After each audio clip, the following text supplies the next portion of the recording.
పేరు కామేశ్వరి. మేము ఇప్పుడు సమ్మర్ హడావుడి కాబట్టి అందరి ఇళ్ళల్లో ఊరగాయల హడావుడి, అలాగే మా ఇంట్లో కూడా. అయితే నేను చాలా రకాలు పెడుతూ ఉంటాను. అందులో ఒక రకం తురుముతో చేస్తాం, మామిడికాయ తురుముతో చేస్తే కోర్టుకుడు పచ్చడి అంటాం దాన్ని.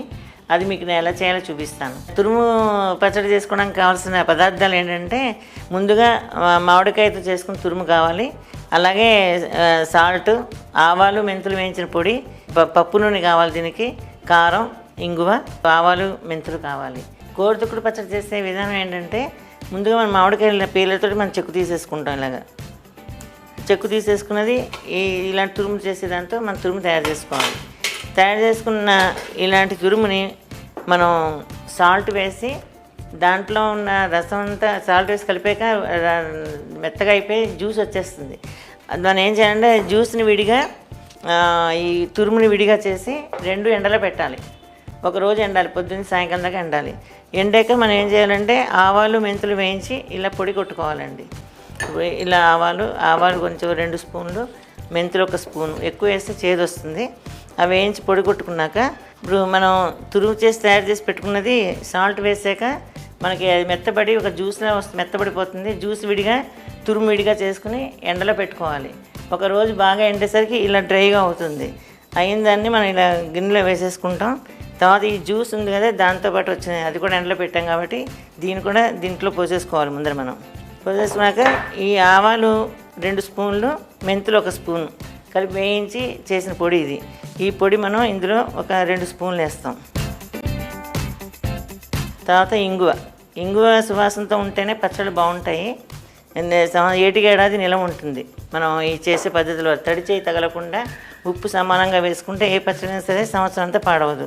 ఇప్పుడు దీనికి కారం, ఇప్పుడు మనం ఒక 2 స్పూన్లు అది వేసాం కాబట్టి ఇది మనం 6 స్పూన్లు కారం వేయాలి దీనికి. ఇప్పుడు వేసిన దాన్ని మనం కలుపుకోవాలండి. దీంతో బాగా కలపాలి. బాగా కలిసిపోయిందండి. ఇప్పుడు మనం ఏం చేయాలంటే, నూనె వేడి చేసి ఇందులో పోయాలి. మనం నూనె వేడి చేసుకుందాం. ఊరగాయలకి ఎప్పుడు కూడా టేస్ట్ బాగుండాలన్నా నిలవ ఉండాలన్నా పప్పు నూనె వాడాలి. నువ్వుపప్పు నూనె అయితేనే కనుక ఊరగాయలు చెడిపోకుండా ఉంటాయి, టేస్ట్ కూడా బాగుంటాయి. ఇప్పుడు నూనె కాగిందండి. కొంచెం మనం తాలింపు గింజలు అంటే ఏం లేదు, ఆవాలు మెంతులే మనం వేసామా లేదా అన్నట్టు. ఎందుకంటే ఊరికే మనకి ఉత్త నూనె పోసే బదులు 2 తాలింపు గింజలు కూడా వేస్తే పచ్చడికి రూపం బాగుంటుంది చూడడానికి, పోపు గింజలతోటి.